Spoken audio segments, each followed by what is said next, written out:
ಹಾಗೆ ಕನ್ನಡಿಗರು ಯುಗಾದಿ ಅಂದ್ರೆ ಹೋಳಿಗೆ ಇಲ್ಲದೆ ಪೂರ್ಣ ಆಗಲ್ಲ. ಬಿಸಿ ಬಿಸಿ ಬಿಸಿ ಬೇಳೆ ಒಬ್ಬಟ್ಟು ಅಥವಾ ಕಾಯಿ ಒಬ್ಬಟ್ಟು, ಅದರ ಮೇಲೆ ತುಪ್ಪ ನೆನೆಸ್ಕೊಂಡ್ರೆ ಬಾಯಲ್ಲಿ ನೀರು ಬರುತ್ತೆ ಅಲ್ವಾ. ನಮಸ್ತೆ ಎಲ್ಲರಿಗೂ ಯುಗಾದಿ ಹಬ್ಬದ ಆರ್ಥಿಕ ಶುಭಾಶಯಗಳು. ಹೊಸ ವರ್ಷದ ಆರಂಭ, ಹೊಸ ಭರವಸೆಯ ಚಿಗುರು, ಅದೇ ನಮ್ಮೆಲ್ಲರ ಪ್ರೀತಿಯ ಯುಗಾದಿ. ಆದರೆ ಈ ಹಬ್ಬವನ್ನು ನಾವು ಯಾಕೆ ಆಚರಿಸುತ್ತೇವೆ, ಇದರ ಹಿಂದಿರುವ ಪುರಾಣ ಮತ್ತು ವೈಜ್ಞಾನಿಕ ಕಾರಣಗಳೇನು, ಬನ್ನಿ ಇವತ್ತಿನ ವಿಡಿಯೋದಲ್ಲಿ ಸಂಪೂರ್ಣವಾಗಿ ತಿಳಿಯೋಣ. ಈ ಪದದ ಅರ್ಥವೇನು? ಯುಗಾದಿ ಎಂಬ ಪದವು ಸಂಸ್ಕೃತದ ಯುಗ ಮತ್ತು ಆದಿ ಎಂಬ ಎರಡು ಪದಗಳಿಂದ ಬಂದಿದೆ. ಯುಗ ಎಂದರೆ ಕಾಲ, ಆದಿ ಎಂದರೆ ಆರಂಭ, ಅಂದರೆ ಹೊಸ ಕಾಲದ ಆರಂಭ ಎಂದರ್ಥ. ಹಿಂದೂ ಪಂಚಾಂಗದ ಪ್ರಕಾರ ಚೈತ್ರ ಮಾಸದ ಮೊದಲ ದಿನವೇ ಈ ಹಬ್ಬ ಬರುತ್ತದೆ. ಯಾಕೆ ಆಚರಿಸುತ್ತೇವೆ? Why do we celebrate it? ಬ್ರಹ್ಮನ ಸೃಷ್ಟಿ. ಪುರಾಣಗಳ ಪ್ರಕಾರ ಈ ಜಗತ್ತನ್ನು ಬ್ರಹ್ಮದೇವನು ಸೃಷ್ಟಿಸಲು ಪ್ರಾರಂಭಿಸಿದ್ದು ಇದೇ ದಿನ. ಹಾಗಾಗಿ ಇದು ಸೃಷ್ಟಿಯ ಹುಟ್ಟುಹಬ್ಬ ಅಂತ ಕರೀತಾರೆ. ಹಾಗೆ ಶ್ರೀರಾಮನ ಪಟ್ಟಾಭಿಷೇಕ.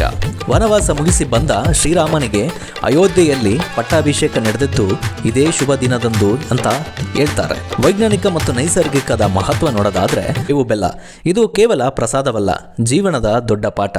ಬೇವು ಅಂದರೆ ಕಹಿ, ನಮ್ಮ ಜೀವನದಲ್ಲಿರೋಂಥ ಕಷ್ಟಗಳು; ಬೆಲ್ಲ ಅಂದರೆ ಸಿಹಿ, ಜೀವನದಲ್ಲಿರೋಂಥ ಸುಖಗಳು. ಜೀವನದಲ್ಲಿ ಸುಖ ದುಃಖ ಎರಡನ್ನೂ ಸಮನಾಗಿ ಸ್ವೀಕರಿಸಬೇಕು ಎಂಬ ಗಹನವಾದ ಸಂದೇಶವನ್ನು ಇದು ನೀಡುತ್ತದೆ. ಆ ಬೇವು ಬೆಲ್ಲ ಕೇವಲ ಸಂಕೇತವಲ್ಲ, ಅದು ಅತ್ಯುತ್ತಮ ಔಷಧ. ವಸಂತ ಕಾಲದಲ್ಲಿ ದೇಹದಲ್ಲಿ ಕಫ ಹೆಚ್ಚಾಗುವ ಸಾಧ್ಯತೆ ಇರುತ್ತದೆ. ಬೇವಿನ ಎಲೆಗಳು ರೋಗ ನಿರೋಧಕ ಶಕ್ತಿಯನ್ನು ಹೆಚ್ಚಿಸಿದರೆ, ಬೆಲ್ಲವು ದೇಹಕ್ಕೆ ತಕ್ಷಣದ ಶಕ್ತಿಯನ್ನು ನೀಡುತ್ತದೆ.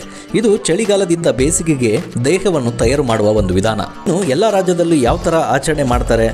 ಪ್ರತಿಯೊಂದು ಸ್ಟೇಟಲ್ಲಿ ಒಂದೊಂದು ರೀತಿ ಕರೀತಾರೆ. ಫಾರ್ ಎಕ್ಸಾಂಪಲ್, ಕರ್ನಾಟಕ, ಆಂಧ್ರ, ತೆಲಂಗಾಣ ಯುಗಾದಿ ಅಂತ ಕರೆದ್ರೆ, ಕರ್ನಾಟಕದಲ್ಲಿ ಯುಗಾದಿ ಅಂತ ಕರಿತೀವಿ. ಹಾಗೆ ಆಂಧ್ರ ತೆಲಂಗಾಣದಲ್ಲಿ ಉಗಾದಿ ಅಂತ ಕರೀತಾರೆ. ಮಹಾರಾಷ್ಟ್ರದಲ್ಲಿ ಗುಡಿ ಪಾಡ್ವ ಅಂತ ಕರೀತಾರೆ. ಕೇರಳದಲ್ಲಿ ವಿಶು ಅಂತ ಕರೀತಾರೆ. ಪಂಜಾಬಲ್ಲಿ ಬೈಸಾಖಿ ಅಂತ ಕರೆದ್ರೆ, ಪಶ್ಚಿಮ ಬಂಗಾಳದಲ್ಲಿ ಪಹೇಲಾ ಬೈಶಾಖ್ ಅಂತ ಕರೀತಾರೆ.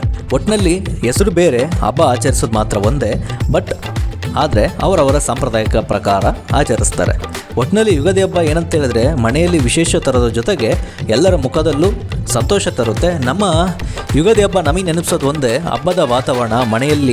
ಮನೆ ಒಳಗಡೆ ಹೊರಗಡೆ ಎಲ್ಲೋದ್ರೂ ಜನಗಳು, ಮಕ್ಕಳಿಂದ ಹಿಡಿದು ದೊಡ್ಡವರೆಲ್ಲ ಹೊಸ ಬಟ್ಟೆ ಹಾಕ್ಕೊಂಡು, ಪೂಜೆ ಎಲ್ಲ ಮಾಡಿಕೊಂಡು, ಸಿಹಿ ಅಡುಗೆ ಮಾಡಿಕೊಂಡು ಒಟ್ಟಾಗಿ ಊಟ ಮಾಡೋದ್ರಲ್ಲಿ ಇರೋಂಥ ಮಜಾ ಬೇರೆಲ್ಲೂ ಇಲ್ಲ.